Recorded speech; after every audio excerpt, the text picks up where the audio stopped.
Oui. Donc, l'héritage, on va le voir vers la fin du module d'aujourd'hui. Donc, on va le voir, la fin du module d'aujourd'hui, ça veut dire qu'on va le faire le vendredi, où on va finir la deuxième partie du module. Donc, pour cet exercice-là, durant le lab, vous êtes invité à essayer avec les explications du TA, mais il est optionnel. Et puis, lorsque la solution sera affichée, c'est là qu'il faut regarder la solution, vous assurer de la comprendre, sinon poser des questions.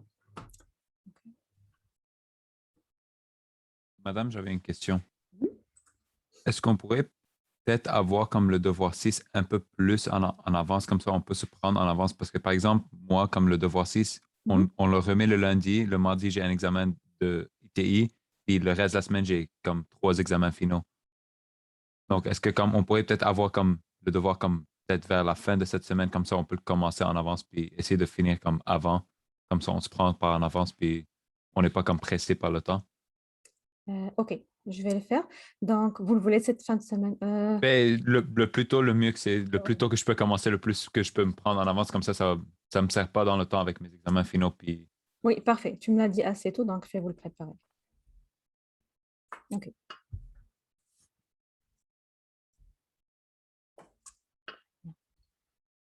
OK. Donc, pour la séance d'aujourd'hui, donc, on a le module de l'orienté objet qui a des notions assez nouvelles par rapport à ce qu'on a fait jusqu'ici. Donc, on va continuer à utiliser tout ce qu'on a vu, les if, les boucles, les listes, tout ça. OK. Et on va les voir dans un contexte assez différent. Donc, le module il est assez long. Donc, euh, pour la classe d'aujourd'hui, probablement aussi une partie du vendredi, ce qu'on va faire, c'est qu'on va se concentrer sur la compréhension du contenu des slides et les questions du genre, par exemple, j'ai pas compris ceci ou cela, elles doivent être posées. Donc, je vous invite tous à poser vos questions jusqu'à ce que vous compreniez. Par contre, les questions du genre, est-ce qu'on peut le faire autrement? Donc, je sais que vous aimez ces questions, il n'y a pas de problème. Je vais les prendre à la fin. Comme ça, durant la séance du cours, on se concentre sur le contenu qui soit compris. Et s'il y a des suggestions sur le fait de faire des choses autrement, je resterai à la fin, puis je prendrai ces questions-là. OK? Très bien. Donc, la conception et la programmation orientée objet. Ce qu'on a fait jusqu'ici avec les fonctions, okay, avec leur programme principal, donc on a plusieurs fonctions avec les paramètres et tout, avec le programme principal. Cette méthode de programmation, elle s'appelle la méthode procédurale. Les fonctions, des fois, on les appelle les procédures. Il y a une façon de faire qui est complètement différente, qui a commencé avec Java, qui est la conception orientée objet, qu'on va voir aujourd'hui. Donc, on va programmer ce qu'on appelle des classes avec des méthodes plutôt que juste programmer des fonctions dans le module. Et on va voir comment.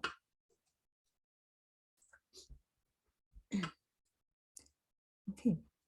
Donc, une classe ou une catégorie. Je vais commencer par les classes que vous connaissez déjà, qui ont été programmées pour nous par les programmeurs de Python ou par des volontaires qui ont contribué. Donc, jusqu'ici, on a fait des choses comme, par exemple, lorsqu'on a utilisé une liste, okay, et on regardait le type de la liste et on voyait que c'était une liste. On n'a jamais focusé sur ce mot-là, classe. Donc, les listes, ce sont des objets qui ont été définis dans une certaine classe. Okay. Par exemple, si tu prends un dictionnaire, le type de ce dictionnaire-là,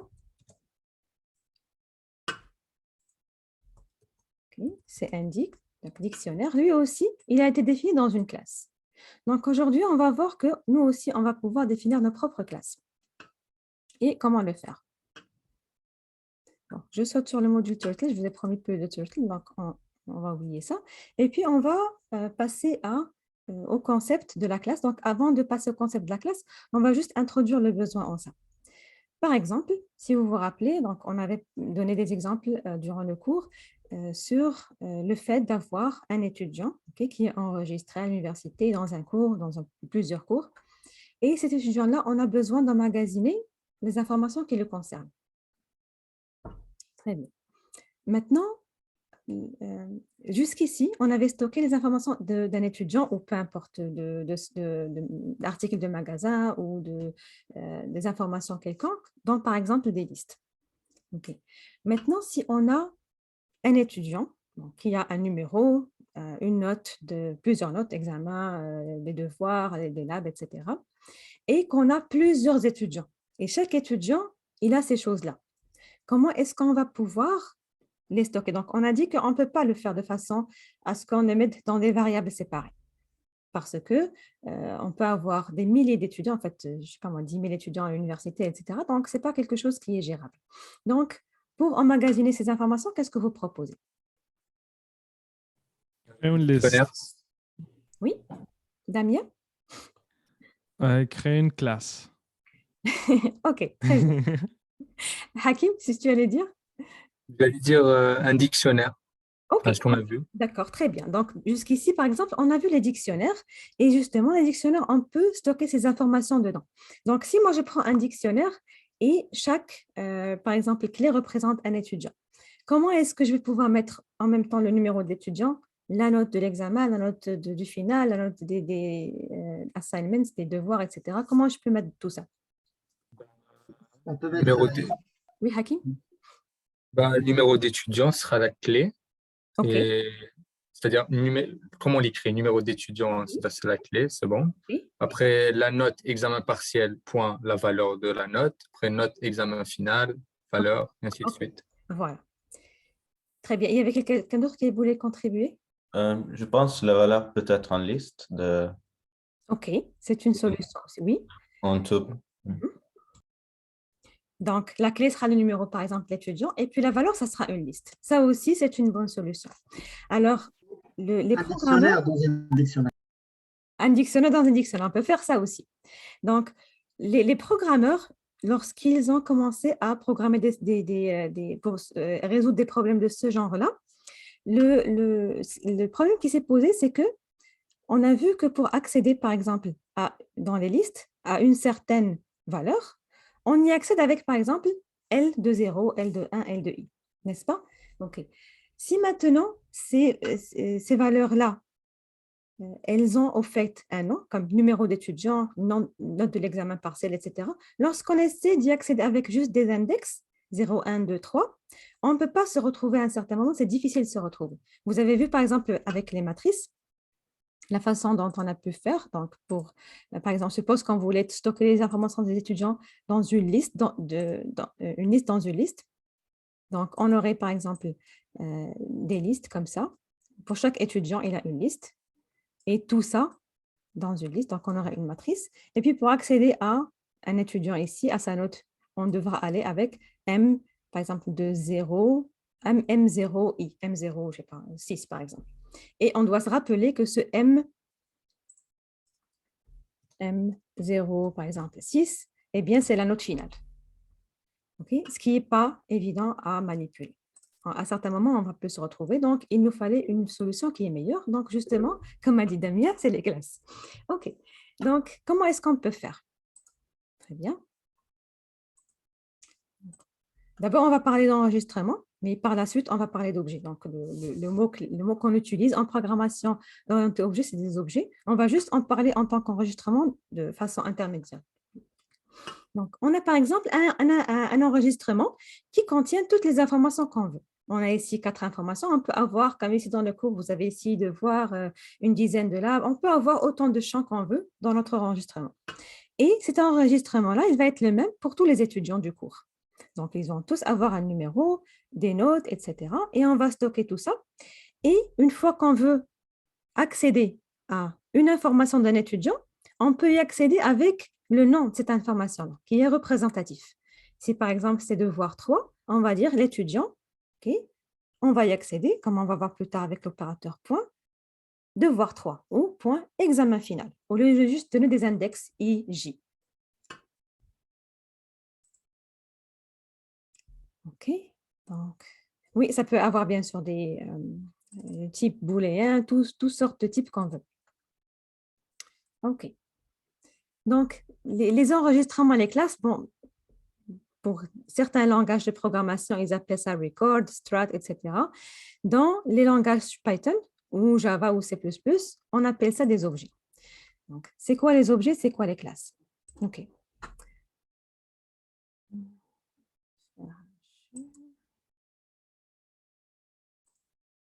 Donc, madame, lorsqu'on parle d'enregistrement, on parle bien de lorsqu'on cherche le type, par exemple, d'une liste, là, ça écrit class list. On parle du petit mot, dans le fond, que ça dit avant, qu'est-ce que c'est?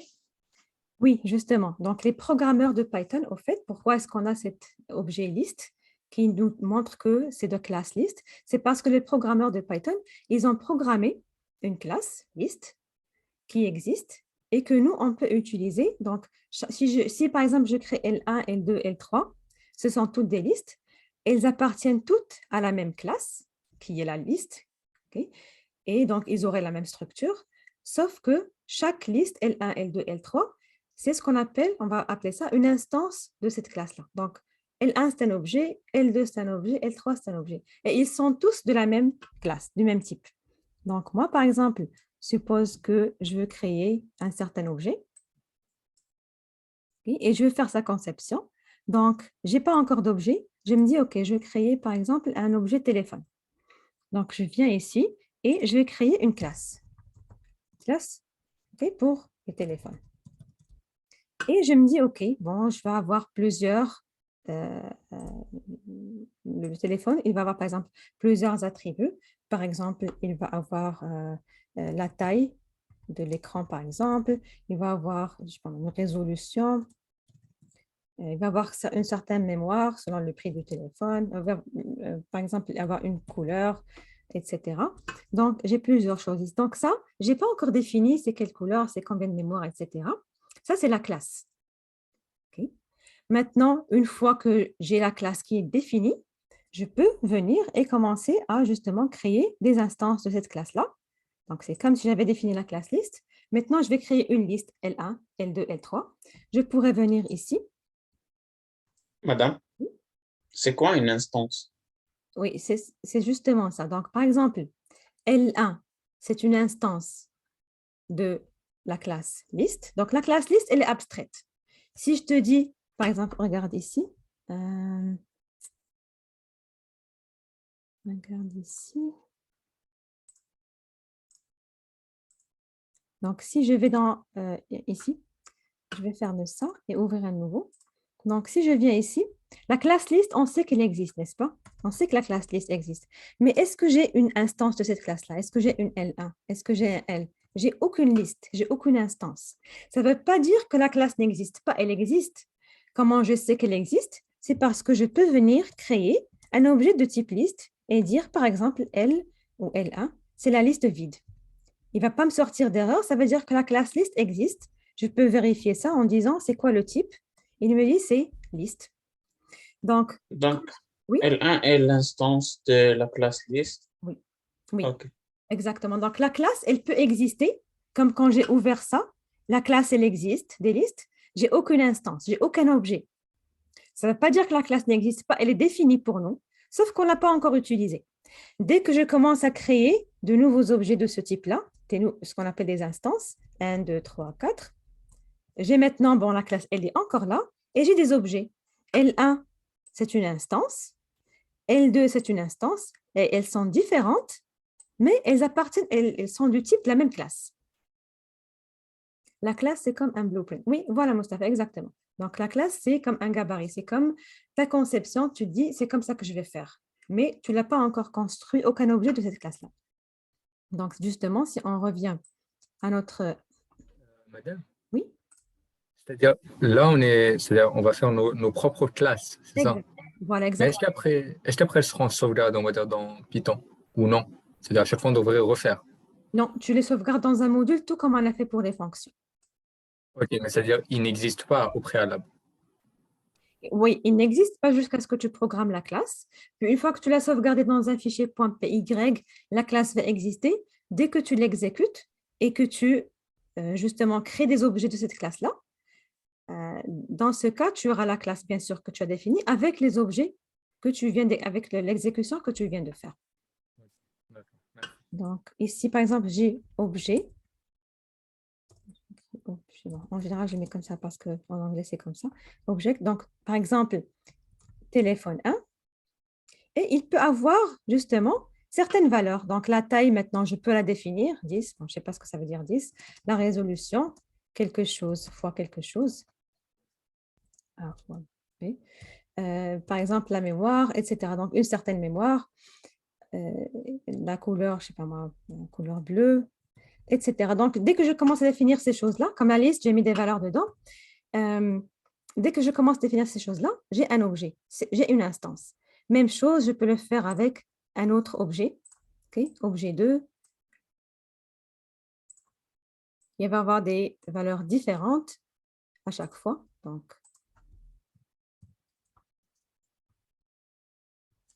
et 3 et 4, je peux avoir des milliers. Peu importe. Madame, Oui. c'est-à-dire que, si j'ai bien compris, les classes prédéfinies de Python sont les listes, les dictionnaires et tout ce qu'on a vu jusqu'à maintenant. Et Exactement. c'est nous que nous infectons à ces classes des objets Oui. indirectement. C'est Oui. comme en arrière-plan. D'accord, merci. Oui, voilà, justement, exactement. Donc, les classes, elles sont là et elles ont des objets, elles ont des méthodes, etc. définies. Et nous, on ne fait que utiliser ces méthodes-là. Maintenant, bien sûr, il n'y a pas une classe téléphone, il n'y a pas une classe étudiant, il n'y a pas des classes comme sur mesure dont nous, on a besoin. C'est à nous de les créer. J'avais une question. Oui, vas-y. Donc, dans le fond, si on utilise comme, disons, list.append avec les parenthèses, c'est que la fonction append est dans la classe de list, comme elle est définie dans la classe. C'est pour ça. Absolument, absolument, exactement. Ok, C'est je pour comprends ça que ça fonctionne d'une certaine manière. On n'a pas besoin de savoir comment ça fonctionne. On a juste besoin de savoir qu'elle est là et ce qu'elle fait et on l'utilise. Ok, donc c'est vraiment. Ok, je vois. Exactement. Merci. C'est pour ça qu'on ne fait pas comme append comme fonction externe, parce qu'elle est propre à la classe. Ok. Exactement, oui. Donc, tu l'appelles Parfait. avec l'objet liste, par exemple, L de point, append. Donc, on va l'appeler une méthode, pas une fonction. Elle ne peut être appelée que par rapport à l'objet de cette classe. Et je peux dire, par exemple, append 5. Et c'est pour ça que si, par exemple, j'ai un x est égal à 1, un int, et que j'ai dit x.append quelque chose, il va me sortir une erreur parce que justement, cette classe-là, donc le type de x, c'est quoi? C'est int, c'est une classe aussi. Et puis cette classe-là, elle n'a pas de append défini. Il est défini dans l'autre classe des listes. Donc chaque classe, elle va avoir ses propres méthodes. Donc on ne peut pas mixer. C'est pour ça que ça ne fonctionne pas pour le x, ça fonctionne pour la liste. Parfait, merci. Ok, je t'en prie. Très bien. Donc les attributs et les méthodes. Donc chaque classe, elle a deux types d'informations. Les attributs sont des informations, comme par exemple pour l'étudiant, les attributs, ça serait le numéro, l'examen, la note, etc. OK? Et donc, ça, c'est les attributs. Et les méthodes, c'est justement comme par exemple le append pour la liste, le sort, etc. Ce sont comme des fonctions, mais ce sont des méthodes parce qu'elles sont définies dans la classe et elles sont applicables uniquement aux objets de cette classe-là, comme on va voir. Donc, on va voir des exemples. OK. OK, donc un diagramme d'une classe. Donc là, ça parle d'UML, mais vraiment, on va pas tout. UML, c'est très vaste. Nous, on a juste besoin de ce petit diagramme-là de classe d'UML parce qu'il résume bien les choses. Donc, pour chaque classe, tu as le nom de la classe ici. Tu as les attributs. Par exemple, ici, on aurait étudiant. On a les attributs. Donc, quelles informations on a besoin pour chaque objet de cette classe-là. Et quelles sont les méthodes qui sont applicables qu'on pourrait appeler avec l'opérateur point. Madame, Oui. c'est quoi UML? Oui, vraiment, c'est UML, c'est comme un standard, donc une notation normalisée pour créer des diagrammes. Et UML, il a une multitude de diagrammes qui sont créés. Okay? Mais nous, on a vraiment juste besoin, on ne va même pas utiliser le diagramme de classe, on va juste vraiment utiliser la représentation de la classe. Comme une fois que tu vas commencer à programmer en orienté objet de façon avancée, tu auras besoin de voir les relations entre les classes, etc. Ici, pour nous, il suffit de voir la classe. Peut-être même, on va voir l'héritage vers la fin, mais c'est tout. On ne va presque pas toucher à UML, sauf ce couple de notation qui nous permet. Donc, le point fort du UML, c'est que ce diagramme de classe-là, cette classe, si tu la montres à n'importe qui, qu'il connaît UML sans lui dire ce que c'est. Donc, si tu enlèves ici attribut et si tu enlèves ici méthode, OK, tu enlèves tout ça. Dès que quelqu'un la voit, il sait que ça, c'est... Donc, je peux mettre par exemple ici téléphone. Tu lui dis ça, c'est un diagramme de classe. Il va sur place savoir que ça, c'est le nom de la classe. Ça, ce sont les attributs et ça, c'est les méthodes automatiquement parce que c'est une notation qui est standardisée et tout le monde sait comment ça fonctionne. C'est le lire en fait. OK, donc notre classe, elle a besoin... Oui? J'avais une question encore. Oui. Est-ce que le nom d'une classe, habituellement, c'est avec une lettre majuscule ou comme Oui, c'est une non? convention, c'est plus une C'est une convention convention. de Java. Mais oui, en général, j'utilise ça, mais c'est correct si tu ne mets pas le majuscule aussi. Bon, Mais la convention, c'est qu'il y en a une. oui, la convention, oui, exactement. La convention, c'est que le nom de la classe commence avec une majuscule, et puis le nom de variable, on continue avec le minuscule et ensuite majuscule. OK, parfait, merci. Je t'en prie. Madame, Oui, dans une classe, par exemple, on peut mettre exclusivement que des listes ou bien on peut mélanger là, les types qu'on peut mettre dedans. On peut mettre des listes, des int, on peut tout mettre. absolument. Tous les types que tu veux, tu peux les mettre. Tous les types qu'on a vus jusqu'ici, tu peux les mettre en tant qu'attribut de cette classe-là. C'est comme, Maintenant, par exemple, pour les listes, tu peux mettre dans la liste des entiers, des dictionnaires, des listes, des tuples, même chose. Dans la classe, les attributs peuvent être des entiers, des listes, des tuples, des dictionnaires, tout ce que tu veux, des booléens, tout ce que tu veux. donc, maintenant, par exemple, si je mettais dans une classe, par exemple, le chiffre 2, x égale 2, par exemple, et si je tape type x, ça va me sortir int normalement. Ou bien ça va me sortir le type de la classe, je ne comprends pas. Ça va te sortir le type de la... On va le voir, on va voir un exemple. Là, on est juste en train d'expliquer le concept, mais Voilà. on va faire un exemple et justement voir le type de cet objet-là. Merci. OK. Donc, les classes aussi, les objets qu'on va créer avec ces classes, elles sont mutables, comme les listes, comme les dictionnaires. OK? C'est des variables de référence, ça veut dire que cette variable-là, elle est modifiable, etc., comme on va voir. OK. Donc, on va directement créer une classe étudiant.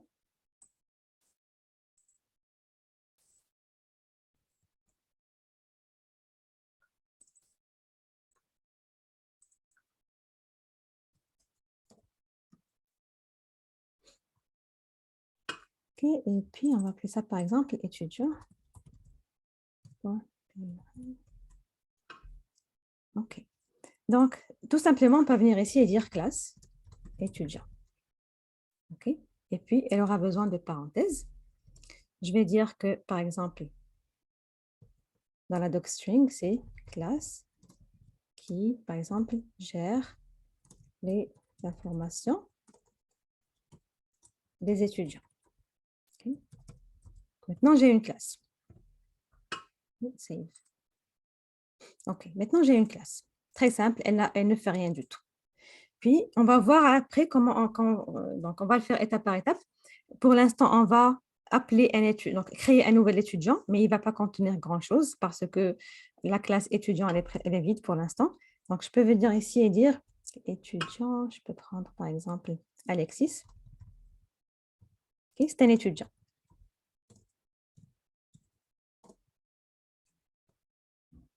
Okay.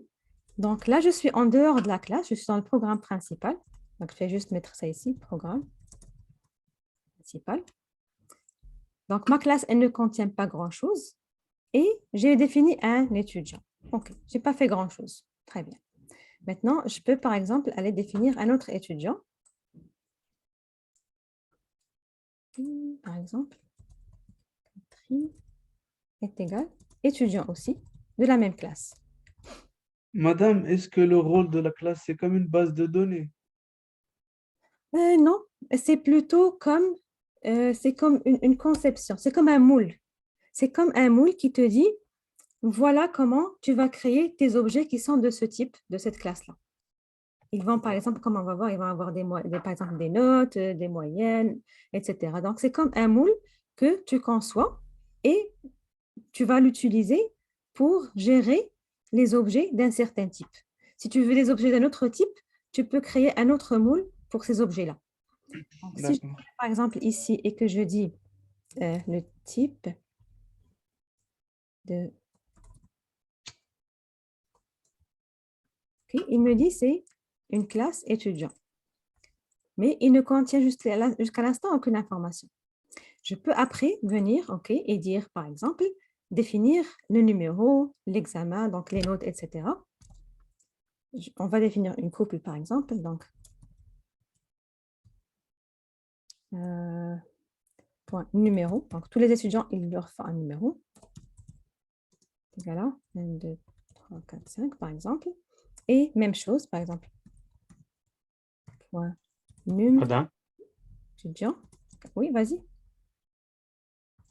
si on a une liste avec beaucoup de noms d'étudiants et on met cette liste dans une boucle, par exemple, pour E, le nom de cette liste, et on fait E est égal classe étudiant, est-ce que tous les noms dans cette liste vont avoir la classe étudiant? Je n'ai pas bien suivi avec toi, mais les questions du genre, si on faisait ceci, si on faisait cela, je vais toutes les prendre à la fin de la classe, comme on a dit, pour se concentrer sur ceci, pour que tout le monde, parce que le module il est assez lent. Mais je vous promets que je vais rester à la fin, puis prendre toutes les questions du genre, si on faisait quelque chose, ce qui se passerait. OK, donc ici, par exemple, on a étudiant, donc étudiant, moi aussi. Donc, nous, par exemple, on a créé les étudiants Alexis et Catherine. Ici, on a un étudiant, moi aussi.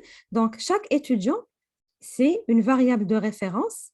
Il réfère à l'adresse mémoire qui contient ces informations-là. Donc, ici, on a par exemple Alexis, il réfère à une adresse mémoire contenant une certaine structure. Jusqu'à l'instant, il contient num étudiant. On peut par exemple donner plus d'informations sur cet étudiant-là. Même chose pour Catherine, elle contient ceci. OK? Donc, chacun fait référence à un certain objet dans la mémoire, dans un endroit différent de la mémoire, qui contient certaines data, certains attributs, qu'on appelle attributs. OK, maintenant on en arrive au self. Donc, s'il vous plaît, suivez avec moi. Madame, Oui, vas-y. juste, comment ça s'appelle? Juste là, dans classe étudiant. C'est-à-dire, on n'est pas censé définir num étudiant, c'est-à-dire tout le reste, enfin les attributs dans la classe. Oui, non, oui, justement. Donc, ça, on le fait juste temporairement avant d'arriver au... Parce que pour les mettre dans la classe, je vais définir ce qu'on appelle un constructeur. Donc, on n'y est pas encore arrivé. Mais dès qu'on va définir le constructeur, ça y est, on va tout mettre dans la classe, pas à l'extérieur. Juste, la création des objets, elle va être à l'extérieur. Mais ceci va être à l'intérieur après. Madame, Oui. si je comprends bien, une classe, ça va servir par exemple, si cette classe-là, c'est pour calculer la moyenne d'un étudiant, par exemple, Mhm. ce sera une méthode qu'on va prédéfinir en fait, qui va prendre ses notes, ses examens et tout. Mhm. Like, c'est comme si on avait fait ça pour un étudiant lambda et après, pour tout étudiant, on va reprendre ça. Oui, exactement, oui. Ah, Donc, d'accord. pour chaque étudiant, il va avoir ses propres informations et on va on va définir des méthodes, ok. Par exemple comme ceci, calcul note finale. Et cette méthode-là, elle va prendre justement les informations de chaque étudiant et elle va faire le calcul de sa note. Merci. Je t'en prie. OK, très bien. Donc, je vais prendre ici, on a déjà étudiant, ok, comme ceci. Ok. Donc, je vais prendre ça, un étudiant. Je vais appeler ça par exemple étudiant 1.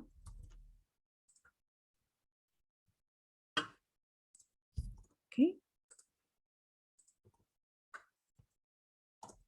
OK, mais ensuite, donc tout ça c'est étudiant 1. Très bien. Et maintenant, je vais faire la même chose avec étudiant 2. On peut bien sûr créer autant d'étudiants qu'on veut. On a juste besoin de 2 pour donner un exemple, avec des notes différentes, par exemple. Okay. Très bien. Donc, cette création d'objets-là, okay, c'est ce qu'on appelle instancier. On est en train d'instancier, je vais l'appeler ici, un objet. OK. On a 2 objets maintenant. Les deux, si j'exécute ça, F5, les deux, si je vérifie leur type, ça sera la type de classe étudiant. Donc, type type étudiant. Ok. Maintenant, je voudrais définir, par exemple, une certaine méthode, ok. Par exemple, calcul de la note finale pour ces deux étudiants-là. Ok. Je viens ici, dans ma méthode, dans ma classe, à l'intérieur, donc j'indente, je suis dans la classe ici, et je fais un def, comme on l'a fait jusqu'ici. Sauf que c'est dans une classe. Calcul, donc note finale. OK. Maintenant, ce calcul de note finale, si je calcule la note finale, comme ceci, j'appelle ça comme si j'appelais une fonction, par exemple, calcul note finale, comme ça, est-ce que ça ferait du sens? Calcul note finale. La note finale de qui? Okay. Donc, si par exemple, je viens ici et que je dis, je voudrais faire l'affichage print de étudiant 1, point examen partiel, je peux le faire pour voir cette note-là, qu'est-ce que c'est. Et je peux aussi faire un print de étudiant 2, point examen partiel, ça aussi je peux le faire. OK, F5. Oh, je n'ai pas fini ça. OK, je vais mettre ça en commentaire un moment et on va revenir. Donc, je peux les imprimer. Maintenant, est-ce que je peux faire quelque chose de ce genre? Est-ce que je peux faire un print de examen partiel, comme ceci? Est-ce que je peux imprimer un examen partiel? C'est un autre Non. truc, on peut Non. pas. Non. Pourquoi est-ce que je ne peux pas faire ça? Examen partiel is not Pas defined. défini. Et Yassine a dit not defined, qu'est-ce qu'il y a? Un not defined aussi, c'est ça. Not defined, OK. Pourquoi est-ce qu'il est not defined? Pourtant, j'ai ici examen partiel et j'ai ici examen partiel. Pourquoi est-ce que vous êtes tous d'accord que ce n'est pas defined? C'est pas une variable. C'est Parce un que c'est un attribut de l'objet étudiant. Voilà.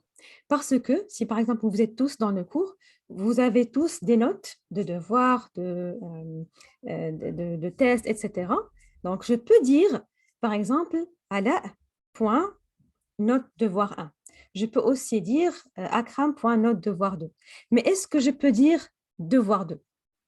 La note du devoir 2 en elle-même n'existe pas, ça ne fait pas de sens, parce que chaque étudiant a sa propre note devoir 2. Même chose, examen partiel, je peux dire étudiant 1, étudiant 2, étudiant 100, mais je ne peux pas juste dire examen partiel parce qu'on n'a rien qui s'appelle examen partiel. Il ne fait pas de sens, sauf si c'est en rapport pour un étudiant. Si je veux le mettre en rapport pour un étudiant, je dois dire étudiant, donc préciser lequel, et dire point, okay, comme ceci, pour dire je veux l'examen partiel de cet étudiant-là. Là, il fera du sens. Très bien. Madame? Oui? S'il vous plaît, j'avais une question. Oui. Pourquoi est-ce que vous mettez point? Si jamais on mettait un tiré du bas, ça ne marcherait pas? Pourquoi est-ce que c'est seulement le point qu'on doit mettre? OK, parce que ça concatène. Donc ça, tu as un seul nom. Tout ça, c'est un seul nom. Regarde, si j'exécute ça, il va dire ça, not defined, parce qu'il le prend toutes comme un seul nom. Par contre, le point, ça n'attache pas. Ça va juste faire référence à ça. Et puis, c'est une convention qui est utilisée en Java, en C++, je pense dans tous les langages qui utilisent l'orienté objet, en tout cas les nouveaux. Donc, tu ne peux pas te tromper avec ça, même si tu utilisais un autre langage, tu peux mettre le point pour l'orienté objet. Il va te donner l'attribut qui est en référence par rapport à cet objet-là pour lequel tu appelles. Donc, examen partiel de l'étudiant 1, donc ce point, c'est comme si tu dis de l'étudiant 1, il va aller chercher l'étudiant 1, ses attributs sont là, il va prendre l'examen partiel qui est ici et il va venir t'afficher ça. Examen partiel, il te dit OK, de qui? De étudiant 2. Il prend étudiant 2, il va aller chercher, il a quelques attributs, il prend l'examen partiel que toi tu veux, voilà, et il te le ramène, il te l'affiche ici. Très bien. Madame? Ok, merci madame. Madame, c'est comme si on affectait étudiant 1 des données. Exactement. On va après voir comment le faire dans la classe. Oui, Mohamed Ismail? Madame, s'il vous plaît, j'ai une question. Oui. Je trouve qu'il n'y a pas une autre méthode pour... parce qu'ici, on a seulement un exemple de 2 étudiants. Si on prend notre exemple où il y a 100 étudiants, on ne pourra pas tous les écrire au programme principal. Est-ce qu'il faut créer une base de données ou... OK. Oui, bonne question. Donc, on veut créer, par exemple, vous êtes 200 dans le cours, donc c'est un bon exemple. Vous avez tous des notes et on a donc un objet. Donc, on a déjà une partie de la solution parce qu'on a un objet pour chaque étudiant et il aura toutes les informations de cet étudiant-là. Maintenant, si je veux 200, sans les bases de données, avec quelque chose que vous connaissez tous, comment mettre 200 étudiants dans une structure pour y accéder? Liste. Une liste ou, comme a dit tout à l'heure, Une Raphaël. matrice. Liste de liste. Oui, matrice. Raphaël a aussi dit... Dictionnaire. Le dictionnaire. Exactement. Dictionnaire. Donc, tu auras la clé qui sera, par exemple, le numéro d'étudiant. Tu auras le dictionnaire, par exemple, de listes. Donc, on a un dictionnaire. Donc, tu peux avoir plusieurs structures. Tu peux utiliser celle qui te convient le plus. Oui, on peut tous les mettre dans une liste, par exemple. Mais madame, dans tous les cas, comment dire, ça va remplir la mémoire. Ça Oui. va faire. Est-ce qu'il y a un autre moyen de. Oui, si tu ne veux pas les mettre dans la mémoire, tu dois les mettre, par exemple, dans un fichier ou dans une base de données et y accéder. Le import. Oui. Le import, oui. Merci beaucoup. Je t'en prie. OK. Donc, maintenant qu'on a compris ça, OK, on va l'utiliser pour avancer. Donc, je vais venir ici dire que je veux maintenant, parce que j'ai un étudiant, OK, très bien, j'ai toutes ces notes. Maintenant, moi, je veux faire quelque chose avec ces notes qui est utile. Je veux calculer la note finale. OK, je peux juste dire, donc j'ai une formule très simple et je vais juste la retourner. Je pouvais la mettre dans une variable, note finale, et ensuite dire return note finale, c'est la même chose. Donc, j'ai une petite formule simple. Maintenant, si j'appelle cette fonction-là, en fait, je l'ai créée comme une fonction, mais c'est une méthode parce que c'est dans la classe et elle n'est appelable que pour les objets de ce type. Donc, si je prends cette méthode-là et que je dis calcul note finale, toute seule, comme ceci, est-ce que ça fait du sens? Donc, dans le même sens qu'on a vu que examen partiel tout seul ne fait pas de sens, ou examen final tout seul ne fait pas de sens, ou numéro étudiant tout seul ne fait pas de sens, il ne fait de sens qu'en référence à un étudiant. Qu'est-ce que vous pensez de calcul note finale? Non, ça ne fait pas de sens. Il faut préciser l'étudiant. Oui, parce que si je calcule la note finale, j'ai beaucoup de notes d'examen partiel, j'ai beaucoup de notes d'examen final. Je prends lequel? Eh bien, je prends celui d'un certain étudiant. Par exemple, étudiant 1, point. Même, donc, toutes les méthodes, elles sont appelables avec l'opérateur point. Maintenant, quand je suis à l'intérieur de la note finale, si je fais ça, comme ceci, justement. Madame, que serait-ce vrai, mais dans def calcul note finale, comment que tu pourrais mettre un while? Est-ce que tu peux juste mettre un while dedans et ça va fonctionner? Oui, tu peux faire exactement comme on a toujours fait. Tu n'as pas besoin de faire de return? Oui, donc return, parce qu'on s'attend à ce que cette méthode-là, elle ne retourne une note finale. Donc, on a besoin de quelque chose qu'on va afficher qui va être égal à la note finale de cet étudiant-là. OK? Madame, juste une question. Vous avez fait un print pour démontrer l'examen partiel. Je n'avais pas bien vu le code. C'était exactement quoi? Et celui-ci. J'ai fait un print de étudiant 1 pour examen partiel. Puis donc, ces deux prints, ce sont ceux qui impriment leur note? Exactement. Il va aller chercher l'examen partiel de l'étudiant 1. Il va trouver que ça a été défini. Il va le prendre et il va l'afficher ici. Il va faire la même chose pour l'étudiant 2. D'accord. Merci. Je t'en prie. Maintenant, donc, on a dit qu'on ne peut pas avoir juste calcul note finale. On doit l'avoir pour un certain étudiant. Maintenant, le petit problème auquel on doit trouver une solution, les programmeurs de Python, ils ont trouvé une solution pour nous, c'est que l'étudiant 1 ou 2 ou 10 ou 100 ou 200, on ne peut pas les utiliser dans la classe parce que la classe elle-même, c'est le moule qui doit être d'abord défini avant qu'on commence à définir des objets de type étudiant. Donc, si par exemple, je viens et je prends cette instantiation ici et que je la mets à l'intérieur de la classe, je lui dis, crée-moi un objet de type étudiant dans la classe étudiant. Il me dit étudiant elle-même, la classe elle-même est not defined.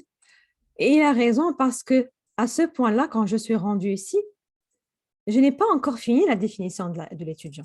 Si moi, je voulais un certain moule pour créer, par exemple, des pièces décoratives, je ne peux pas avoir une pièce décorative sans avoir eu le moule d'abord, sans l'avoir complété. Et c'est la même chose ici. Je suis dans la classe que je veux définir. Je ne peux pas aller à l'intérieur et dire instanciez-moi un objet de ce type-là. Et peut-être venir après et continuer d'autres méthodes, etc. Non. Il me dit d'abord, il faut définir ta classe. Je peux la modifier plus tard sans problème, mais il faut que j'ai un modèle. Et à l'extérieur de cette classe, là, tu peux créer des objets. Très bien. Donc, le problème qui se pose pour moi, c'est qu'à l'intérieur de la classe, je ne peux pas référer à étudiant 1, étudiant 2 ou aucun objet de type étudiant, de type cette classe. Mais j'ai besoin de pouvoir référer aux objets pour dire que examen partiel, ce n'est pas juste une variable quelconque. C'est au fait un attribut des objets de cette classe.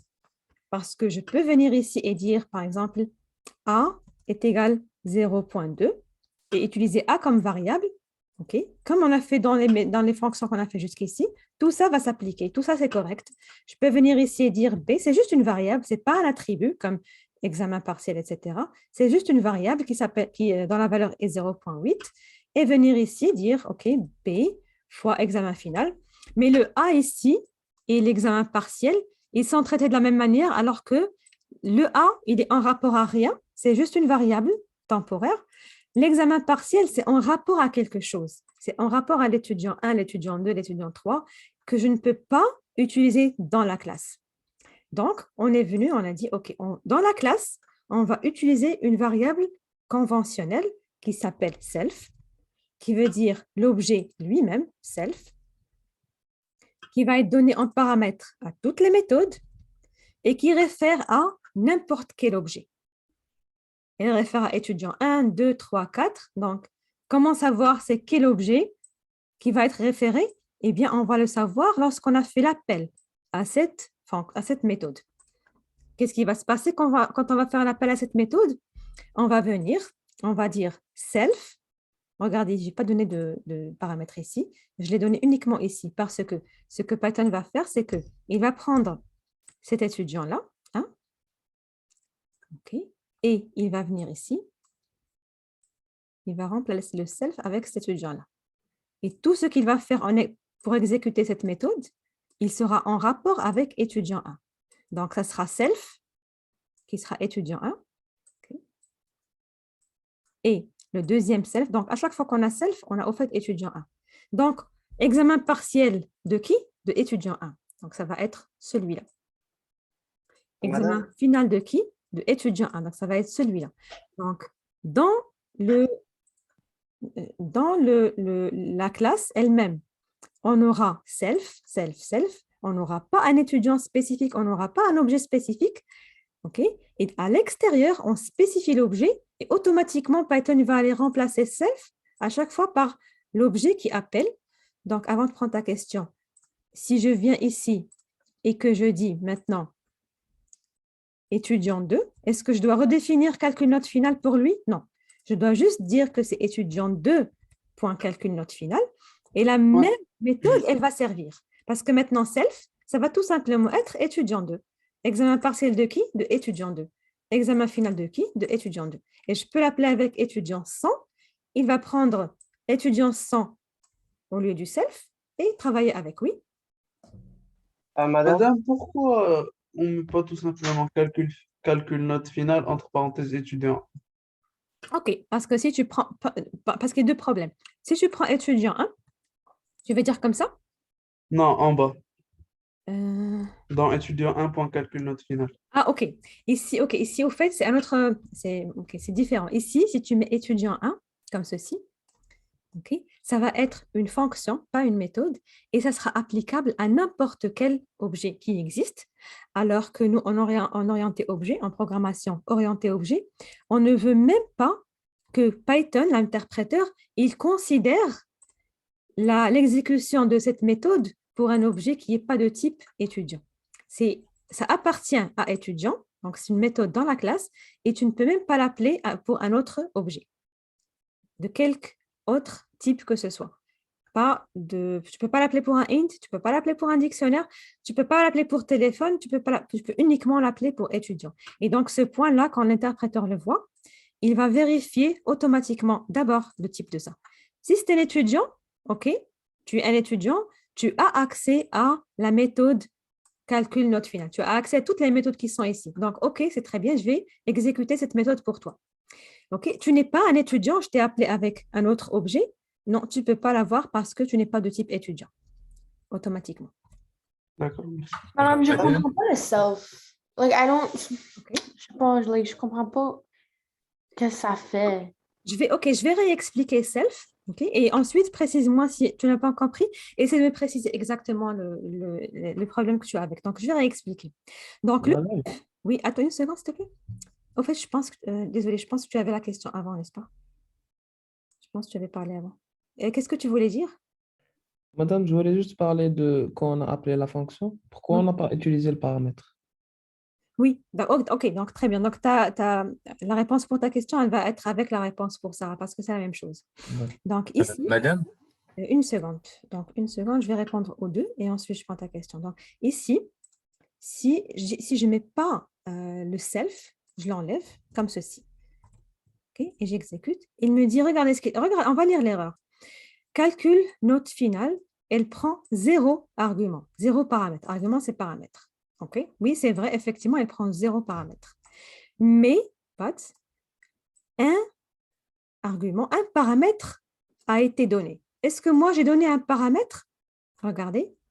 Bon, pas vraiment, je n'ai pas donné de paramètre, mais il nous dit, tu as donné un paramètre. Pourquoi est-ce qu'il dit ça?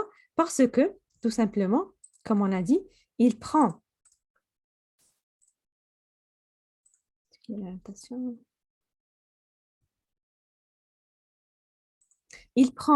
cet étudiant-là comme si c'était le premier paramètre ici, mais même s'il n'existe pas ici, au fait, on est supposé l'avoir ici. Donc, self, ici. Donc, il va venir, il va prendre ce paramètre-là, cet objet-là, comme paramètre de calcul note finale, et il va venir remplacer le self par étudiant 1 et travailler avec étudiant 1 à chaque fois qu'il y a le self. Alors, le self, on n'est pas obligé de l'appeler self, c'est une convention et puis il faut l'appeler self partout, ne l'appelez pas autre chose. Mais je pourrais venir ici dire, par exemple, n'importe quel objet qui appelle cette méthode. OK? Je veux dire n'importe quel objet qui appelle cette méthode, on va prendre son examen partiel et puis on va prendre son examen final et on va travailler avec. Et il va nous sortir le résultat pareil. Pas de problème. Sauf que n'importe quel objet qui appelle cette méthode applique ça pour lui, c'est trop long. Et que si on s'amuse à faire ça partout, le programme ne sera pas lisible. On pourrait par exemple venir ici et dire je vais juste appeler 1. Ça sera très court. OK, on peut faire ça aussi, mais un autre étudiant va venir et va dire je vais l'appeler un objet. OK, c'est correct aussi, pas de problème. Tu peux l'appeler un objet quelconque. On va remplacer étudiant 1, étudiant 2, étudiant 100 avec, et ça va marcher. Mais quand je vais lire ceci, je ne vais pas comprendre parce qu'on est habitué à avoir self. Donc, si tu prends toi le programme de quelqu'un d'autre, ou quelqu'un d'autre prend ton programme et qu'il voit self, il ne va même pas essayer d'analyser. Il sait que tu réfères à n'importe quel objet qui appelle cette méthode-là comme ceci. Est-ce qu'on peut utiliser comme, disons, tu aurais self.exam partiel. Comme disons que tu devrais faire comme, tu voulais voir s'il serait plus grand ou plus petit que 50%. Est-ce que tu serais capable de faire while, comme, disons que ce serait 150% et tu devrais le faire comme à 50%. Serais-tu capable de faire while est égal à self? Oui, faire tout ce que tu veux. Tout ce qu'on a vu s'applique. Le while, le if, les boucles dans une boucle. Tu peux faire tout ce que tu veux, exactement comme on a vu en classe. Et si on l'a gardé simple, tout simplement parce qu'on se concentre sur des concepts orientés objets, mais par la suite, oui, absolument, tu peux tout faire ça. Mais le self, est-ce que tu as compris ça par contre? Ouais, j'ai compris, c'est juste comme, c'est comme une variable, kind of, qui agit comme à remplacer quelque chose d'autre. Ah non, exactement, qui va servir à être l'objet qui appelle cette méthode-là. Ça va être le self. À chaque fois qu'on appelle la calculote finale avec un certain objet, c'est cet objet-là qui est ce self, c'est tout. J'ai une question à propos du lab. Est-ce que ce serait possible de te demander à la fin du Oui, cours? à la fin, je reste. Je prendrai les questions du lab, les questions sur le cours et tout ça. Absolument. Ok, merci. Madame? Madame, pouvez-vous remonter un peu, s'il vous plaît? Oui, Hakim, oui, Mohamedou, ça va être toi après. Oui, par rapport à... Ok, je comprends le self et tout, mais est-ce que, c'est-à-dire la fonction peut avoir d'autres paramètres? Oui, Est-ce qu'on peut... absolument. Oh oui, oui. Oui, on peut, par exemple, oui, bien sûr, on peut Mais avoir. après, dans le programme principal, quand on va l'appeler, on va mettre uniquement les paramètres là, comme vous avez écrit A et B, c'est tout. Oui, on va pas mettre. Oui, et donc pour l'appel à la fonction, par exemple, je pense que j'ai ici A et B et que j'ai pas ici défini A et B, ce qu'on ne devrait pas faire, bien sûr, parce que ça doit être commun à tous les étudiants, donc on doit le mettre ici. Mais suppose qu'on l'a fait de cette manière. Donc, les appels aux méthodes, ils ont toujours des paramètres, un paramètre de moins. Le premier, c'est toujours self. Toujours le premier. Les autres, ils vont être définis dans l'appel. Et ça va être, ici, par exemple, si j'ai 2 paramètres à donner, dans la définition dans la classe, ça va être 3. Self plus les 2 autres. Oui. Mohamedou? Non, c'est bon, je voulais seulement voir comment on a fait pour définir le self. OK. Excellent. Madame, est-ce que ça veut dire que les attributs servent de paramètres aux fonctions de la classe?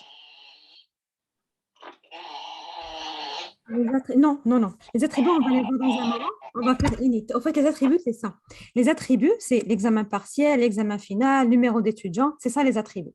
C'est comme les données, les data, qui vont définir l'objet de cette classe. Donc, tous les paramètres, les informations, toutes les informations qui sont pertinentes à cet étudiant-là, qu'on va appeler avec point. Donc, ici, on a point pour les attributs et point pour les méthodes. Pour les attributs, bien sûr, on ne les appelle pas avec les parenthèses. Les méthodes, on les appelle avec parenthèses. Donc, on va les mettre. Donc, étudiant 1, c'est une méthode en quelque sorte? Étudiant. Est-ce que ça a un nom spécial? Parce que je vois que... On l'appelle instance, on vient de l'instancier, et on l'appelle objet. Donc, on a une classe, une seule, peut avoir des centaines, des milliers d'objets. Étudiant 1, c'en est un. Étudiant 2, c'est un objet ou une instance de cette classe-là. Et puis, cet objet-là, il a des attributs, OK? Et il a accès aux méthodes. Il a accès à toutes les méthodes de cette classe-là.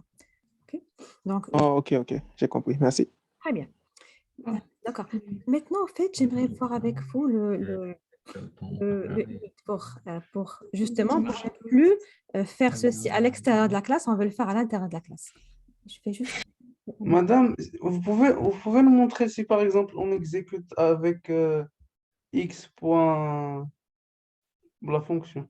Quelque chose à part étudiant 1 ou étudiant 2. Oui, oui, bien sûr. Au fait, ça va te montrer exactement la même chose comme on a fait append pour un X. Donc, si tu as par exemple une liste est égale à 3, ok, et que tu dis, je vais dire liste L point calcul note finale avec un 1. On te dit list object has no attribute calcul note finale. Okay? Donc, il te dit, regarde, si par exemple, j'avais un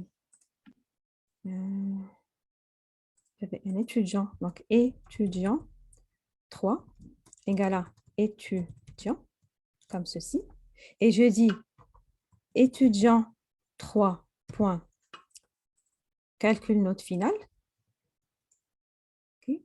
Il me dit une erreur du genre étudiant, pour lequel j'ai appelé ça. Donc, il a accepté note finale et il a essayé de l'exécuter, mais il me dit il n'a pas d'attribut examen partiel. Mais il a accepté note finale. Donc, si moi, je viens ici, que je dis étudiant 3, donc je vais prendre cette ligne-là. OK. Étudiant 3, point, OK. Et ensuite, j'exécute. Donc là, il va passer au prochain. Donc maintenant, il a l'examen partiel. Donc, il passe au prochain. Il me dit maintenant, il n'a pas d'examen final. Effectivement, je n'ai pas défini l'examen final. Je vais aller le définir. OK. Maintenant, examen final pour l'étudiant 3, il est défini. Je rappelle encore la méthode pour étudiant 3. Maintenant, ça marche. Alors que pour la liste, il n'y a rien que je puisse faire. Il me dit, le calcul note finale elle-même, en tant que méthode, je ne peux pas te l'exécuter pour la liste parce que la classe liste ne contient pas cette méthode-là. OK? Très bien. OK. Madame, Oui? j'ai une question. Et donc, comment ils ont fait pour comme créer des instances pour comme des classes comme maths, random? Comment ils ont fait ça pour qu'on puisse appliquer directement les fonctions? Ce sont des fonctions, ce ne sont pas des méthodes, tout simplement. Donc ici, on a une classe, par exemple, append, on a une classe liste, on a défini le append dans la classe, on ne peut pas l'appeler pour n'importe quel objet.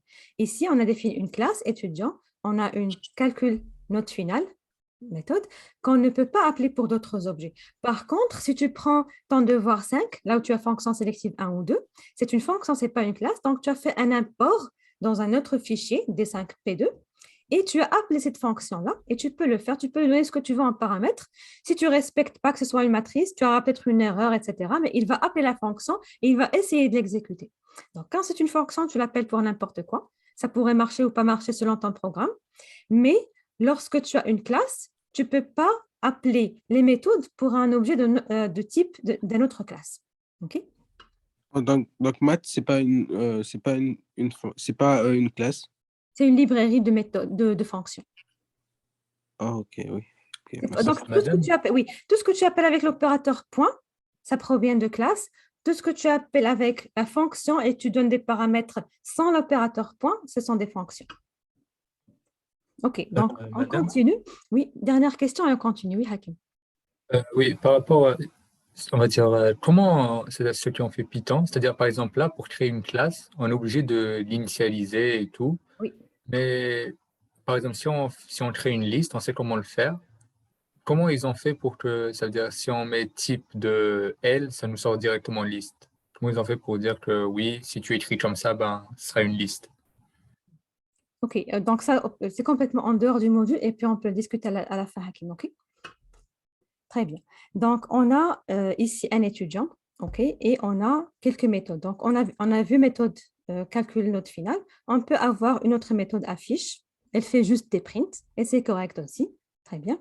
Donc, maintenant, on va, par exemple, définir un autre objet de type point. Donc, cet objet-là aussi, on a fait la même chose. On a une certaine méthode qui fait des prints. Et à l'extérieur, on est venu ici, pris P1 est égal à point. Et on a défini deux attributs pour ce P1 qui sont les coordonnées sur un plan. Donc, sur le plan X, Y, on a la coordonnée X et Y égale à 0,30, et la couleur, etc. Et on a un autre point défini et on lui définit d'autres attributs. Donc, X et Y sont les attributs de l'objet P1 et X et Y ici sont des attributs de l'objet P2. Et les deux, bien sûr, ils ont accès à la méthode affiche qui va juste prendre X et Y. Donc, si vous voyez ici, on a mis self. Et quand on appelle affiche pour P1, il va prendre P1 en tant que self ici. Il va nous dire P1.x, P1.y. Et quand on l'appelle pour P2, il va venir ici et il va faire P2.x et P2.y. Madame? OK, oui. Excusez-moi, sur le slide précédent, pas celui-là. Non, l'autre. Ouais, ici, le fait qu'on fait pour calcul note finale self, et qu'on met aussi pour affiche self, ça ne va pas créer de problème? Pardon, self, si on fait quoi? Recommence. Si on met pour la fonction calcul note finale, on attribue self, OK. et pour la fonction affiche aussi, on attribue self, ça ne pose pas de problème. Non. C'est, au fait, chaque méthode, elle est indépendante. Tu peux voir ça comme tu vois les paramètres. Donc, c'est local ici, même si c'est le même. OK. Madame, OK, oui. il manque pas dans... Vous pouvez revenir? il ne manque pas un étudiant est égal à étudiant, entre parenthèses. Oui, oui, oui, oui. Donc, c'est juste la continuité, c'est juste la suite. Oui, il le faut bien sûr, sinon ça ne va pas fonctionner, effectivement. OK. OK, donc l'encapsulation. Donc, on va maintenant, à partir des prochaines slides, commencer à mettre tous les attributs à l'intérieur de la classe. Ce n'est pas bien de les mettre à l'extérieur. On a vu ça pour comprendre comment ça se passe de façon temporaire. Maintenant, on va définir comment construire un objet à l'intérieur et puis garder les informations de cet objet-là à l'intérieur. On appelle ça encapsulation. Donc, on va voir nos classes comme des capsules et on met à l'intérieur les informations ou les données ou les attributs. Donc, tout ça, informations, données, attributs, c'est la même chose. Les variables qui sont reliées à chaque objet. Donc, comment est-ce qu'on pourra faire ça? Justement, on va définir quelque chose qui s'appelle constructeur. Okay, donc, on a dit self, c'est le premier de chaque méthode. Donc, on va voir ça. Okay. Le constructeur.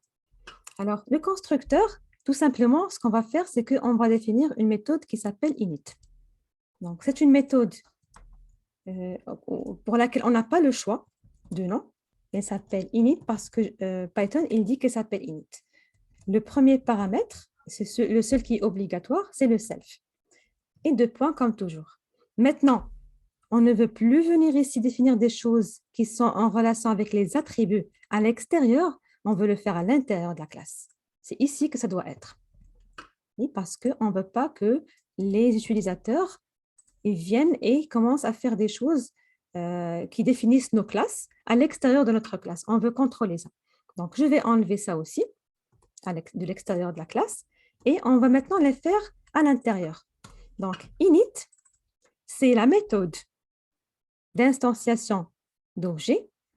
Donc, chaque classe peut avoir une méthode init et une seule méthode init et ça doit être appelé exactement comme ça. 2 underscores, init, 2 underscores et elle doit avoir le self. On peut avoir plus de paramètres, mais pas moins. Et quand est-ce qu'elle est appelée? On ne va pas l'appeler avec .init. Elle est appelée dès que tu dis le nom de la classe, comme ceci, pour instancier l'objet. Init va être exécuté. Regardons, est-ce que c'est vrai? Donc, je vais juste mettre ça en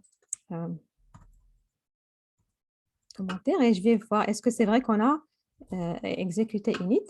Donc, print dans init. OK.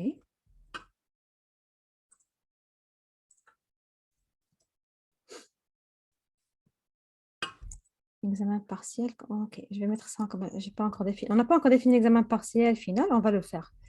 Donc, je ne vais pas appeler ça non plus.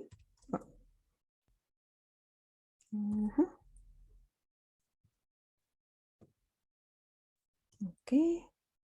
Voilà. Save, oui. OK. Donc, on est dans init 2 fois. Pour l'étudiant 1, dès que j'ai appelé ça, et pour l'étudiant 2, dès que j'ai appelé ça. Donc, cette méthode-là, elle a été appelée 2 fois. 1, 2. OK. Donc, lorsqu'elle est appelée, qu'est-ce qu'on fait? Lorsque init est appelé, on fait une chose, c'est qu'on donne des valeurs initiales à tous les attributs de l'objet. Quand j'appelle étudiant 1 est égal à étudiant, je veux définir tous les attributs de cet étudiant-là. Avec, bien sûr, je ne peux pas appeler étudiant 1 à l'intérieur, je vais dire self. OK. Et puis, par exemple, je veux définir ici, par la même occasion, son numéro d'étudiant. Égal 1, 2, 3, 4, 5. OK. Donc, j'ai défini ces choses-là. Très bien. Maintenant, je peux venir enlever les commentaires d'ici parce que j'ai défini les attributs pour les 2 étudiants. OK. Et je peux aussi appeler calcul note finale parce que j'ai des valeurs pour examen partiel et final pour les 2 étudiants. Très bien. Il me sort ça.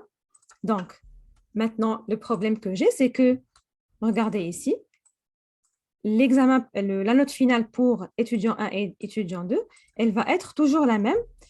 Toutes les valeurs vont être toujours la même. Donc, je peux dire ici, par exemple, print aussi. Print pour voir ce que ça donne parce qu'on n'a pas imprimé le retour.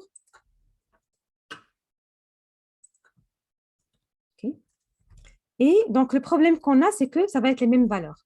Alors, pour éviter ce problème-là, Python, il a une solution. Le problème, on l'a parce qu'on est venu à l'intérieur et on a défini toutes les valeurs. Okay? Donc, c'est bien, partiellement parce qu'on a maintenant tous nos attributs à l'intérieur. Personne ne va venir jouer avec cet attribut-là à l'extérieur. Par contre, le point négatif, c'est que maintenant, on a les mêmes valeurs partout. Par exemple, le numéro d'étudiant, il doit être unique. On ne peut pas faire ça. Comment alors est-ce qu'on fait? On va venir et tout simplement, on va donner des paramètres au init, comme ceci. Okay? Et donc, on vient ici et on dit num étudiant, on va te le donner en paramètres. Okay? Examen partiel, on va te le donner en paramètres lors de la création de l'objet, lors de l'instanciation. Et examen final aussi. Okay? Et ici, je vais dire égal ça, égal le paramètre et égal le paramètre. Comment est-ce que je fais la différence entre l'attribut num étudiant et le paramètre, la variable num étudiant, variable locale? C'est avec le point. Quand j'appelle avec self point, c'est l'attribut. Quand j'ai la variable elle-même, même si c'est le même nom, c'est le paramètre que je vais récupérer ici lors de l'appel. Donc, le self, on a dit, ça va être étudiant 1. Donc, ça, c'est déjà donné. Maintenant, j'ai 3 paramètres. Donc, je viens ici et je dis 1, 2, 3, 4, 5, 6. Ensuite, examen partiel, par exemple, 80. Examen final, par exemple, 90. L'étudiant 2, je peux donner des valeurs différentes. 1, 2, 3, 4, 5, 7 et, par exemple, 70 et 100. Donc, j'ai le constructeur, j'ai les valeurs que je veux donner au tout début pour créer l'objet et j'ai ici les affectations nécessaires. On exécute pour voir. Donc, maintenant, j'ai des valeurs différentes pour chaque étudiant. Donc, en faisant ceci, j'ai différencié entre chaque étudiant selon comment est-ce que j'ai appelé le constructeur. Okay? Très bien. Donc, ici, j'ai deux méthodes que je veux voir avec vous avant la fin de la séance parce que vous en avez besoin pour le lab, qui sont comment définir l'égalité et comment faire le print d'un objet. On commence par l'égalité. L'égalité et l'identité. OK. Donc, on a dit que un objet, c'est tout simplement donc, il réfère à un endroit mémoire et il est mutable. Donc, si, c'est comme, un peu comme les listes et les dictionnaires. Si je viens ici et que je vais prendre le point, la classe point, pour changer un peu.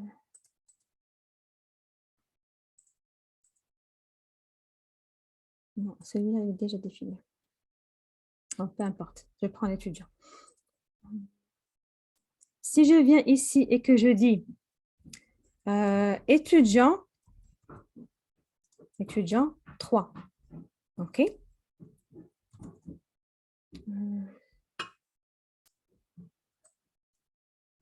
OK, je ne vais pas l'instancier avec ça. Je vais dire étudiant 3 est égal à étudiant 1, tout simplement.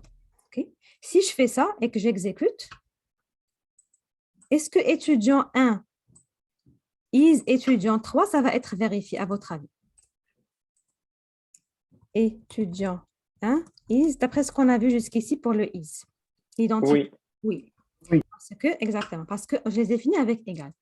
Maintenant, si je prends un autre étudiant, 4, et que je définis avec le constructeur, 4, avec le constructeur, okay, 2, étudiant 2. Donc, j'ai les mêmes données exactement.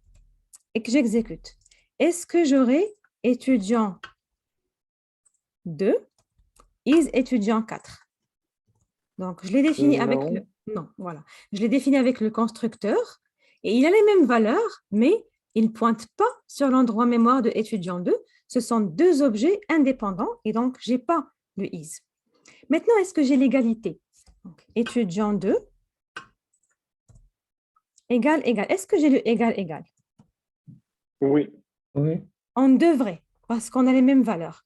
Moi, maintenant, je vais vous dire que le égal, égal, c'est nous, les programmeurs de la classe, qui le définissons. Et si on ne le définit pas, Python ne va pas aller dire qu'ils sont égaux. Si on a le is, comme ceci, on a vu que si c'est le même endroit mémoire, tu as l'identité et tu as l'égalité. OK? Parce qu'on a égal. Mais quand on n'a pas le égal, on ne peut pas supposer que l'étudiant 4 et l'étudiant 2 vont être égaux, vont avoir l'égalité, même s'ils ont la même valeur, sauf si nous, les programmeurs de la classe étudiant, on dit que c'est le cas. Comment dire que c'est le cas? Encore une fois, il y a justement une méthode prédéfinie de Python, def. Donc, encore une fois, underscore, underscore, equal. Donc, bien sûr, c'est en anglais parce que les programmeurs de Python sont les Américains. Donc, equal pour égalité. Okay. Toujours self. Et puisque ici, on a deux objets qui rentrent en jeu, le self, comme toujours, l'objet, mais aussi celui avec lequel on va le comparer. Donc, on doit avoir le self et puis on doit avoir un autre aussi. Par exemple, autre, on peut appeler ça autre. OK.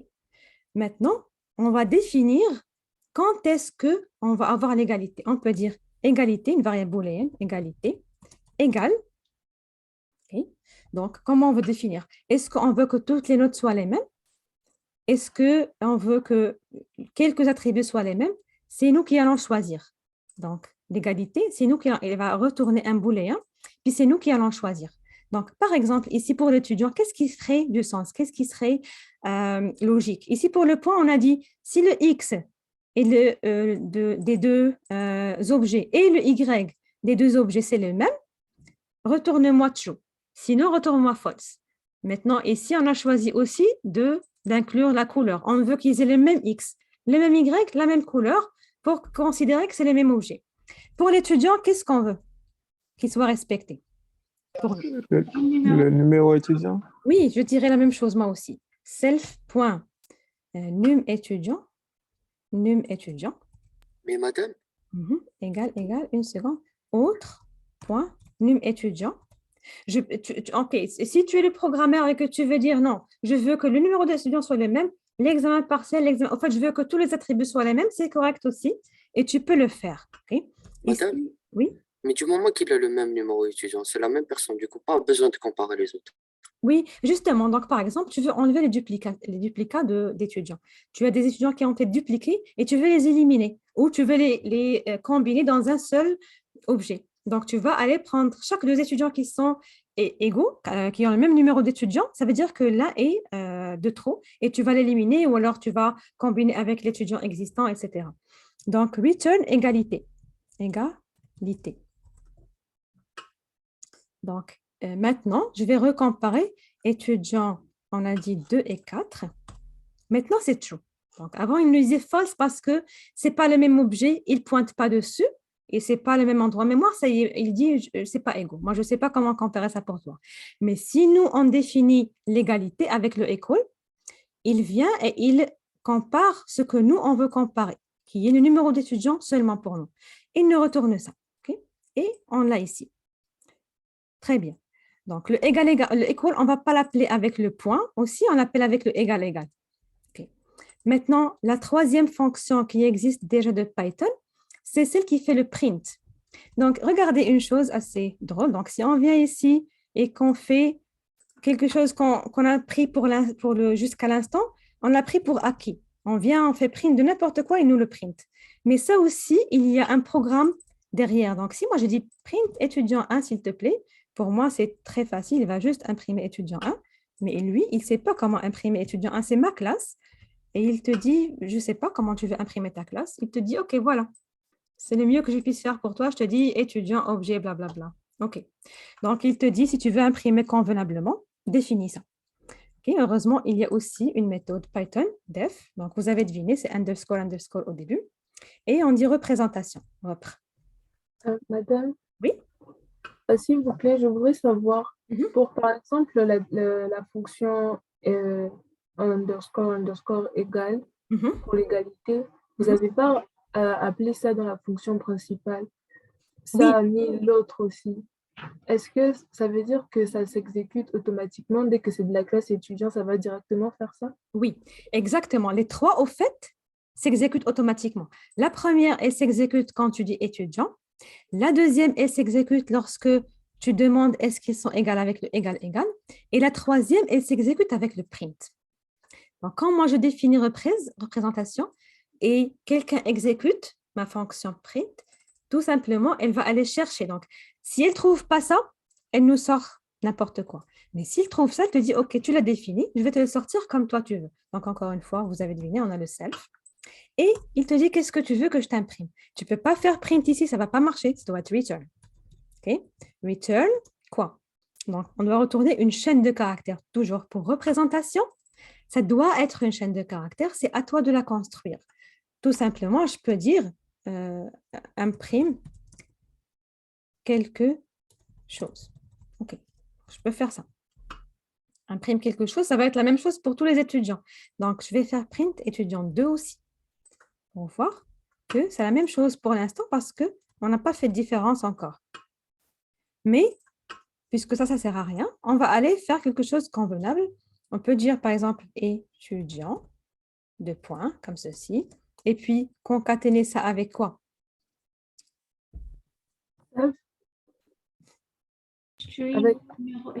Oui, merci, oui. Celui qui a pensé à la conversion, c'est très bien. String de, par exemple, num étudiant. Je vais avoir not define avec ça, n'est-ce pas? Qu'est-ce que je dois faire? Self.num étudiant. Merci. Self.num étudiant. Donc, si pour moi, ça, c'est suffisant, c'est correct. Personne ne va m'obliger à imprimer plus de choses. Mais si on va imprimer plus de choses, on va le faire. Donc, regardez maintenant, déjà, on a une sortie qui est mieux. Je peux dire aussi, par exemple, plus. Je peux appeler même calcul note finale et imprimer la note finale avec ça. Ou alors, plus espace et plus str self point, par exemple, examen final. On va rajouter une chose. Examen final. OK. Comme ceci. Et puis, regardez, s'il vous plaît, c'est important. Si vous faites print ici,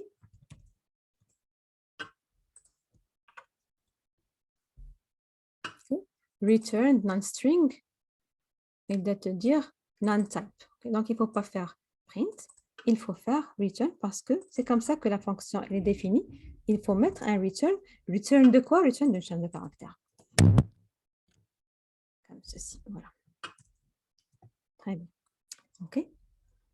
Donc, OK. Donc, je vais prendre vos questions maintenant. Je pense que vous avez plusieurs questions. Et puis, vous êtes correct maintenant pour le lab de demain, sauf pour le dernier exercice de l'héritage. Vous pouvez le faire optionnellement ou vous pouvez attendre la solution pour, une fois que je l'ai affichée, il faut regarder la solution et puis la comprendre et la pratiquer. OK? Madame? Oui. Si tu pouvais revenir sur le présent, là, j'aimerais bien, je dis sur le programme en fait. Oui. Pour représenter, oui, pour le print, oui. Ah, ok, ça va, c'est bon. OK, pas de problème. Excellent. Question? Madame, c'est juste une petite question, mais par rapport à ce que vous avez fait dans le programme principal, quand vous avez mentionné, je pense que c'était, l'étudiant 1 est égal à l'étudiant 3. Si dans Idle, on demande si l'étudiant 3 is étudiant 1, est-ce que ça va retourner true, vu qu'on pointe sur... Absolument, absolument. Oui. Étudiant 1 is étudiant 3. Oui, le is, au fait, on n'a pas de contrôle dessus. Dès qu'il a l'égalité, il va automatiquement aller pointer sur la même case mémoire, puis on aura le is, on aura l'identité et on aura l'égalité. Il n'y a rien qu'on puisse faire pour ça. On ne peut pas contrôler ça. C'est vraiment la même mémoire. OK, donc on n'aurait pas besoin de faire rien dans notre classe. Oui. C'est uniquement lorsque tu l'as défini avec le constructeur, avec des valeurs, etc. C'est là que, est-ce que c'est... bon, bien sûr, ce n'est pas is parce que ce n'est pas le même objet, mais est-ce que c'est égal ou pas? Il va aller consulter avec le equal pour donner le résultat. Madame, je n'ai pas très bien compris le dernier truc que vous avez fait, la dernière action. Vous aviez remplacé le return par le print et que ça a mis une erreur. Est-ce que pour ce genre de fonction, il faut forcément mettre un return ou c'est... Oui, absolument, absolument. On n'a pas le choix de la définir comme nous on veut. Au fait, le return et le print, ils ne sont pas interchangeables. Ils ne remplacent pas l'un l'autre. Et puis, si tu appelles une fonction, parce que là, la fonction, quand on a mis ici dans le programme principal égal, représente, quand on a mis dans le programme ici print, ok? Donc, on a fait appel à cette fonction-là, à cette méthode. Et à cet appel avec le print, il s'attend à un return. Il va prendre le return de cette méthode-là et il va le mettre en tant qu'affichage dans cette print. Alors, quand nous, on est venu mettre ici un print, bon, très bien, on a fait un affichage, ok? Mais on n'a pas de return. Lui, il s'attend au retour, il a trouvé none. Il nous a sorti une erreur parce qu'il ne veut pas de none, il veut un return d'une chaîne de caractères. OK. Mais pour le init, on n'a pas forcément besoin de return. Pour le init, tu ne peux pas mettre le return parce qu'il n'y a pas de return pour le init. Il y a juste des affectations des paramètres ou de valeurs que nous, on veut figer à ces attributs-là. OK, merci. Madame? Une seconde. Taha? Oui, donc, est-ce que la méthode représente seulement pour afficher les objets? Seulement, oui. Quand tu as un print, okay, tu ne peux pas définir la méthode print, mais tu peux définir la méthode représentation pour aller retourner la chaîne de caractères que toi, tu veux pour éviter d'avoir des affichages de ce genre-là, là où on avait des choses comme ça. OK? Donc, c'est la seule fonction de représente. Merci. Yacine? Oui, madame. Moi, c'est par rapport à un devoir. OK, une seconde. Donc, Hakim. On pourra aller dans une breakout group. Pas de problème, oui. Oui, madame. Donc, c'est-à-dire, à chaque fois qu'on définit une classe, on est obligé de faire tout ce qui va avec, c'est-à-dire l'égalité, la représentation. Absolument pas. Tu n'es pas obligé. Et au début, d'ailleurs, on n'avait rien, justement. On avait vraiment juste une classe vide, comme ça. Et ça marche. Ouais, mais on va dire pour que ce soit, Oui, on va dire, propre, on va dire, pour que voilà. tout marche. Voilà. Pour que ça soit bien fait, que ça soit appelable et que l'utilisateur de ta classe ne reçoive pas des choses de ce genre, qu'il ne reçoive pas false à chaque fois qu'il dit égal, égal, même s'ils ont toutes les mêmes valeurs. Oui. Toi, tu vas lui définir l'égalité, la représentation, le constructeur, tout ça. Oui. Ok. Et aussi, comment ça se fait que, c'est-à-dire, on a défini self.num étudiant dans init, c'est-à-dire dans une fonction, et après, ça les reprend quand même dans d'autres fonctions, comme si c'était déjà défini. Oui, parce que c'est un constructeur de l'objet dans toute la classe. Donc, dès qu'un objet il a été défini, okay, il a maintenant ses attributs. Par exemple, étudiant 1, il a les attributs. Maintenant, tu les appelles dans n'importe quelle méthode, il va les reconnaître. Effectivement, oui, c'est une bonne remarque. Ok, merci beaucoup. Madame? Oui, Moustapha, oui. Pouvez-vous regarder dans le chat? Je me demande si c'est deux statements comme sont Étudiant égaux. 1 est égal à étudiant 2. Est-ce qu'il y a l'égalité? OK, donc attends. Étudiant 1 est égal à étudiant 2. C'est au fait le Ah, non, je veux dire ça. même cas. Hein? Je veux dire le... Oh, égal, égal, OK. Donc, oui. Donc, si tu dis étudiant 1 égal étudiant 2, effectivement, si tu n'as pas cette méthode, si tu ne l'as pas, il va dire false, sauf si on a vraiment égal directement comme on avait vu. Le seul cas où tu aurais true, c'est lorsque tu définiras un étudiant 4, par exemple, égal étudiant 1. C'est le seul cas où tu auras l'égalité, étudiant 1. C'est le seul cas où tu auras égal true. Pour tout le reste, tu auras false parce qu'il ne sait pas comment les comparer. Il te dit, c'est ta classe, je ne sais pas comment comparer tes objets, je vais juste sortir false pour tous les autres. Mais si tu as défini ça, il te dit, OK, dès que quelqu'un demande est-ce que c'est égal, l'interpréteur se réfère à ta méthode equal et il va comparer donc self avec autre, donc le premier avec le deuxième. Toi, tu veux juste le numéro d'étudiant, OK. Si c'est le même numéro d'étudiant, true. Si ce n'est pas le même numéro d'étudiant, false. Aussi OK, merci. Très bien. Annabelle. Pour la première fonction, pour initialiser, juste dans le programme principal, je ne comprends pas trop pourquoi on écrit étudiant avant d'entrer comme le numéro d'étudiant puis les deux notes. OK. Par exemple, étudiant 1, tu veux dire? Comme non, genre après, on écrit étudiant, puis on ouvre les parenthèses, puis ensuite, on entre les valeurs. OK, tu veux dire ici. Oui, c'est ça. Donc, ça revient à ce qu'on vient de dire pour représente, pour print, ou alors pour equal, pour égal, égal.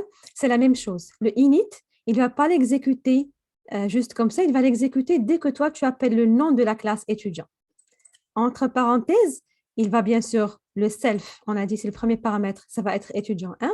Et tous les autres, ici on a num étudiant, examen partiel, examen final, il s'attend à ces paramètres-là pour définir ton objet étudiant 1. Donc, il va prendre ces paramètres-là, ici, ok, et il va les remplacer ici, ici et ici, pour que tu aies maintenant des valeurs à tes attributs. OK, parfait. Puis pour chaque fonction, il faut tout le temps rentrer le self pour comme le premier étudiant qu'on va faire appel, il va prendre lui comme premier élément, puis c'est ça que self va représenter. Oui, self, ça représente toujours, ça c'est pas pour le init uniquement, c'est pour toutes les méthodes, il représente toujours celui qui appelle cette méthode-là. Par exemple, avec les autres méthodes, c'est avec le point, mais avec le constructeur, c'est avec égal, étudiant 1 égal. Donc oui, le self, il va être ici étudiant 1, et il va être ici étudiant 2, et ici étudiant 4. OK, c'est bon, merci beaucoup. Madame, oui. Si on n'avait pas de self, qu'est-ce qui allait se passer? Pardon? Si on n'avait pas de self dans la fonction init, qu'est-ce qui allait se passer? OK, on regarde. Il va, en fait, ce n'est pas juste init, c'est toutes les méthodes. Tu enlèves le self, il va se plaindre, il va te sortir une erreur qui te dit que les arguments, le nombre de paramètres ne correspond pas au nombre de paramètres que toi, tu as donné. Donc, parce qu'il prend toujours l'objet appelant en tant que premier paramètre, en tant que self. Et s'il ne trouve pas, il te sort une erreur, tu ne peux même pas exécuter ta classe. En fait, tu ne t'en sortiras pas sans le self. Donc, si tu l'oublies, il te sortira l'erreur directement parce qu'il va s'y attendre. D'accord. Bien sûr, il faut prendre en considération que si, par exemple, tu donnes des arguments, donc des paramètres, parce qu'on a dit que le self, il marcherait si je mettais un autre nom, comme tu as vu tout à l'heure. Donc, tu pourrais mettre A, par exemple, ici. Mais on a dit qu'il faut absolument garder self partout, dans tous les programmes, tous les devoirs, tous les labs, tous les tests, parce qu'on veut rendre notre programme compréhensible pour tout le monde. Mais sinon, oui, et le self, ça va être le premier toujours, et tu vas référer avec ce self-là tous les paramètres, tous les attributs de l'objet, et le reste, tu peux l'utiliser sans le self parce que ce sont juste des variables, des paramètres, etc. Très bien, donc je vais arrêter l'enregistrement ici.